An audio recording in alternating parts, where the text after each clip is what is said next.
State legislature, राज्य की विधानसभा से आप क्या समझते हैं? तो स्टेट लेजिस्लेचर के रिगार्ड में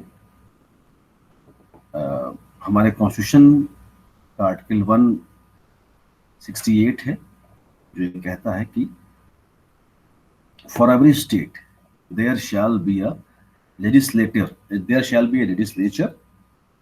which shall consist of the governor and one or two houses. उन वन और टू हाउसेस की बात आपकी आर्टिकल 168 के सब क्लॉज 1 और सब क्लॉज 2 में बताई गई है। The state legislature as per article 168 consist of governor and one और टू हाउसेस। अगर उस स्टेट में एक ही हाउस है then it is known as legislative assembly, जिसे हम विधानसभा कहते हैं। और अगर उसमें दूसरा हाउस है, दूसरा हाउस भी अगर है, तो आपकी वो दूसरा हाउस एज पर आर्टिकल 168 आपकी विधान परिषद होगी जो है। तो ऐसे में हमारे कॉन्स्टिट्यूशन के article 168 sub clause 1 sub clause A के अकॉर्डिंगली जो है आंध्र प्रदेश, बिहार, जम्मू कश्मीर, कर्नाटका, महाराष्ट्र, उत्तर प्रदेश, तमिलनाडु और तेलंगाना ऐसे स्टेट्स हैं जहां पर की बाई कैमरल, जहां पर की क्या कहते हैं लेजिस्लेटिव असेंबली भी है और लेजिस्लेटिव काउंसिल भी है, यानी विधानसभा भी है और आपकी विधान परिषद भी है। बाकी और जो बचे स्टेट्स हैं उसमें केवल एक हाउस वहां पर है जो है। लेजिस्लेटिव काउंसिल का क्रिएशन और उसका एबॉलिशन एज पर आर्टिकल 169 के अकॉर्डिंगली अगर हम बात करें तो legislative councils can be created और it can be abolished in a state by parliament on the recommendations of legislative assembly of the concerned state. Her house की जो actual strength है इसको आपकी पार्लियामेंट जो है प्रेस्क्राइब करती है। ये बात आपकी आर्टिकल 170 सब क्लॉज 1 में बताई गई है। Subject to the provisions of article 333 जो कि एंग्लो इंडियन के अपॉइंटमेंट की बात करता है। The legislative assembly of each state shall consist of not more than 500 and not less than 60 members chosen by direct election from territorial constituencies in the state. तो actual strength of each house of each house is fixed by the parliament. Parliament के पास power है कि वो legislative council किसी भी states की हैं उन्हें वो एबॉलिश कर सकती है अगर वो कंसर्न स्टेट ऐसा करने के लिए उसे कहते हैं जो है। ऐसे बहुत सारे स्टेट्स थे जहां पर जो है पार्लियामेंट ने जो है उन्हें एबॉलिश किया था। तमिलनाडु था, पंजाब था, वेस्ट बंगाल था, आंध्र प्रदेश और क्या कहते हैं मध्य प्रदेश, ऐसे बहुत सारी जगहों पर क्या कहते हैं पहले विधान परिषद हुआ करती थी लेकिन बाद में उन्हें by the act of parliament उन्हें हटा दिया गया था जो है। लेजिस्लेटिव असेंबली यानी आपकी विधानसभा, जिसको स्टेट लेजिस्लेचर का जिसे राज्य विधानमंडल का जो है पॉपुलर हाउस कहा जाता है, और इसमें जनता के चुने हुए प्रतिनिधि those who came to the house from indirect representation of the people, जो कि जनता के इलेक्टिव रिप्रेजेंटेटिव होते हैं। और लेजिस्लेटिव असेंबली यानी कि विधानसभा की जो स्ट्रेंथ है ये 60 से लेकर 500 तक वेरी करती है, यानी कि 60 से लेकर 500 तक वेरी करती है। किसके हिसाब से? according to the population as per article 170 sub clause 1। इसके अलावा इसमें एक सब्जेक्शन लगा है आर्टिकल 333 का जो है, जिसमें कि गवर्नर के पास पावर है कि एक कोई मेंबर जो है वो एंग्लो इंडियन कम्युनिटी का वो लेजिस्लेटिव असेंबली में नॉमिनेट कर सकता है कि अगर उसे लगता है कि उनका प्रॉपर रिप्रेजेंटेशन नहीं है जो है। इसके अलावा लेजिस्लेटिव असेंबलीज में आर्टिकल 332 के रिगार्ड में शेड्यूल कास्ट और शेड्यूल ट्राइब्स के लिए भी सीटें जो है रिजर्व रहती हैं जो है। यहीं पर हम आर्टिकल क्या कहते हैं, हम इस लोग विधानसभा के हम टेन्योर को भी देख लेते हैं आर्टिकल 172 में जो है। विधानसभा यानी आपकी जो लेजिस्लेटिव असेंबली है जो है, ये 5 साल तक अपने टेन्योर को एंजॉय करती है अगर उससे पहले ये डिसॉल्व नहीं हो जा रही है या उसे गवर्नर डिसॉल्व उससे पहले नहीं कर दे रहा है चीफ मिनिस्टर की रिकमेंडेशन पर। साथ ही साथ इसका टर्म जो है वो 5 साल के अलावा भी जो है बढ़ाया जा सकता है, तब जबकि नेशनल इमरजेंसी लगी हो और उस नेशनल इमरजेंसी की पोजीशन में जो है एक बार में 1 साल से ज्यादा इसका टेन्योर जो है नहीं बढ़ाया जा सकता है। तो बढ़ा कौन रहा है? इट इज क्या कहते हैं, ये जो बढ़ाने की पावर है वो पार्लियामेंट के पास है। तो ऐसे में the tenure of the assembly can be extended for any period not exceeding 1 year at a time. So 1 year at a time, it must be underlined. 1 year at a time by the parliament during national emergency. आगे फिर लिखा है the term cannot be extended beyond a period of 6 months after the proclamation of emergency has ended. Article 172 का आगे के provisions हैं वो ये कहते हैं कि तब जबकि इमरजेंसी नहीं रह गई है उस पोजीशन में 6 महीने से अधिक जो है विधानसभा का टेन्योर जो है पार्लियामेंट द्वारा नहीं बढ़ाया जा सकता है। क्वालिफिकेशन आर्टिकल 173 में बताई गई है एमएलए की कि एक एमएलए होने की न्यूनतम अर्हता क्या है। A person can become a member of legislative assembly only if he is a citizen of India and makes and subscribe before some person authorized in that behalf by the election commission an oath or affirmation according to the form set out for the purpose in the third schedule. Third schedule में इनकी appointment के regard में जो procedure बताया गया है उस procedure को फॉलो तो वो करेगा ही करेगा, साथ ही साथ उससे भारत का नागरिक भी होना चाहिए, 25 साल की उसकी उम्र होनी चाहिए और साथ ही इसके अलावा अगर पार्लियामेंट कोई और क्वालिफिकेशन प्रेस्क्राइब करती है किसी लॉ के अकॉर्डिंगली तो उसको भी उसे क्वालिफाई करना चाहिए। He must possess that qualification also. Possesses such other qualification as may be prescribed by law or under the law enacted by the parliament. फिर आपकी आती है अगर उस स्टेट में लेजिस्लेटिव काउंसिल है तो लेजिस्लेटिव काउंसिल जैसे आपकी लेजिस्लेटिव असेंबली को जो है विधानसभा को वहां का पॉपुलर हाउस बोला जाता है, उसी तरह से लेजिस्लेटिव काउंसिल को स्टेट लेजिस्लेचर का अपर हाउस बोला जाता है। इस अपर हाउस में बहुत सारी कैटेगरीज हैं, बहुत सारे लोगों का रिप्रेजेंटेशन है, बहुत सारे लोगों का रिप्रेजेंटेशन है जो है इसमें क्या कहते हैं कि the upper house of the state legislature, it contains various categories of members जो है, जैसे इसमें लेजिस्लेटिव असेंबली के इलेक्टेड मेंबर्स की भी एक कैटेगरी है जो कि इस पूरी मेंबरशिप का 1/3 होती है।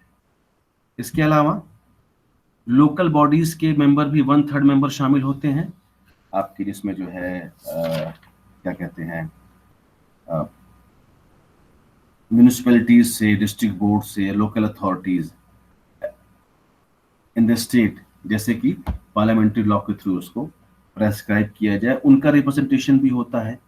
उसके अलावा टीचर्स का भी रिप्रेजेंटेशन होता है, जो कि इस टोटल मेंबरशिप का 1/12 होता है।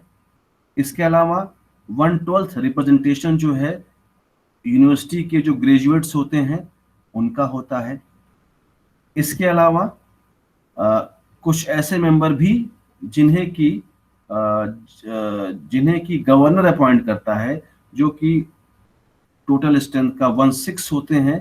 ऐसे लोग जिनका की प्रैक्टिकल एक्सपीरियंस, जिनका की स्पेशल नॉलेज होता है लिटरेचर, साइंस, आर्ट या कोऑपरेटिव मूवमेंट या समाज सेवा, सोशल सर्विसेज की फील्ड में, लेजिस्लेटिव काउंसिल के रिगार्ड में प्रोविजंस आपके आर्टिकल 171 में बताए गए हैं।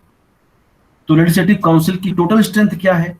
तो लेजिस्लेटिव काउंसिल की जो टोटल स्ट्रेंथ है वो लेजिस्लेटिव असेंबली की 1/3 होती है। यानी कि 1/3 लेजिस्लेटिव असेंबली की जो स्ट्रेंथ होगी वही स्ट्रेंथ आपकी लेजिस्लेटिव काउंसिल की होती है। और उसी स्ट्रेंथ में हमने इतनी कैटेगरीज देख ली।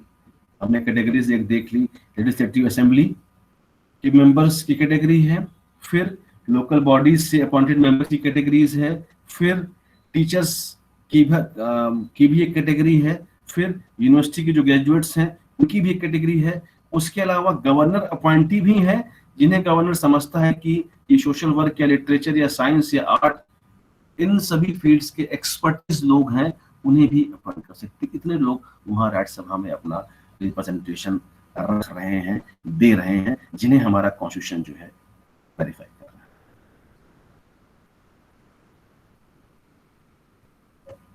तो total strength of legislative council, it can B 1/3 of the total members of the legislative assembly of that particular state, और किसी भी हालत में इनकी संख्या 40 से कम नहीं होनी चाहिए। उसके अलावा आपकी जो लेजिस्लेटिव काउंसिल है ये आपकी परमानेंट बॉडी है, राज्यसभा की तरह ही, जहां हमने पार्लियामेंट में पढ़ा था जो है। साथ ही साथ it can not be dissolve.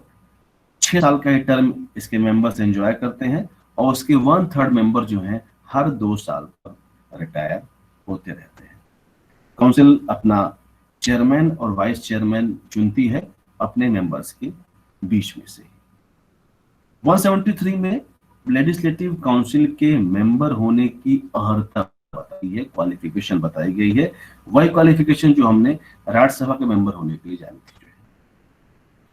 तो to be eligible for membership of the legislative council, a person as per article 173 must be a citizen of India, must be more than 30 years of age, and he must possess as such other qualification if it is prescribed, as may be prescribed parliament from time to time.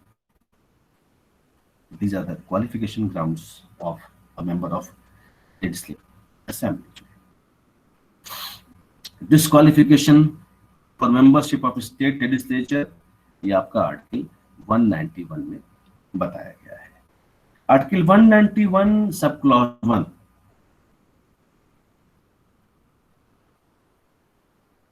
it talks about the disqualification grounds of a person to be elected as a member of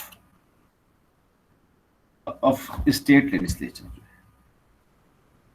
It lays down that a person shall be disqualified for being chosen as and for being a member of legislative assembly or legislative council of a state. पहला, if he holds any office of profit under the government of India or the government of any state. दूसरा, if he is of unsound mind and it is declared by a competent court he's of unsound mind. He is an undischarged insolvent. फिर चौथा, he is not a citizen of India, या उसने voluntary दूसरे state की जो है foreign state की citizenship acquire कर ली है, या उसने कोई स्पेशल एक्नॉलेजमेंट एलिगेंस का दिया है या अपनी एडहेरेंस दिखाई है उस फॉरेन स्टेट को लेकर जो है तब, या पार्लियामेंट्री कोई लॉ जिसके प्रोविजन के अकॉर्डिंगली वो जो है डिस्क्वालीफाई होता हो मेंबर होने के लिए जो है। तो ए बी सी डी तो वो प्रोविजन है जो हमारे कॉन्स्टिट्यूशन में बताए गए हैं, और जो ई है वो ये बताता है कि इसके अलावा भी अगर कोई लॉ पार्लियामेंट ने बनाई है रिगार्डिंग मेंबरशिप या रिगार्डिंग नॉन मेंबरशिप जो है, तो वो लॉ भी यहाँ प्रिवेल करेगी, वो लॉ भी यहाँ पर फॉलो होगी। फिर आर्टिकल 191 सब क्लॉज 2 है जो कहता है कि a person shall be disqualified for being a member of legislative assembly or legislative council of a state if he is so disqualified under the 10th schedule जो है।